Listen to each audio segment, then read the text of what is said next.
আসসালামু আলাইকুম রহমতুল্লাহ। সুপ্রিয় নবম দশম শ্রেণীর শিক্ষার্থীরা, আশা করছি তোমরা প্রত্যেকেই অনেক ভালো রয়েছ। আজকের ভিডিওতে আমি কথা বলবো নবম দশম শ্রেণীর সাধারণ বিজ্ঞানের অধ্যায় 1 থেকে অধ্যায় 4-এর গুরুত্বপূর্ণ 15টি ক বিভাগের প্রশ্ন নিয়ে। সুপ্রিয় 2025 সালের পরীক্ষার্থীরা এবং নবম এবং দশম শ্রেণীর শিক্ষার্থীরা, আশা করছি তোমরা তোমাদের এই পাঠ্য বইয়ের সাথে খুবই ভালোভাবে পরিচিত আছো। তোমরা কেমন প্রস্তুতি নিয়েছো তারই অংশবিশেষ হিসেবে 15টি প্রশ্ন স্ক্রিনে দেওয়া আছে।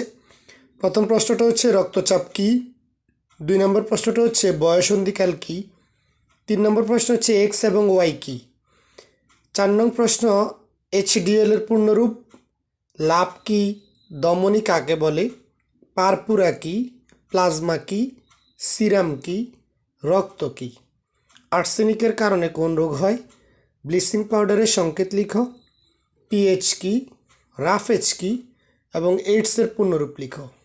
নিশ্চয়ই তোমরা তোমাদেরকে প্রস্তুত হিসেবে যাচাই করার জন্য এই 15টি প্রশ্নের উত্তর অবশ্যই করবে এবং কোনো প্রশ্নের উত্তর যদি না জানা থাকে অথবা কিছু জানতে চাও অবশ্যই কমেন্টসে জানাবে। ধন্যবাদ।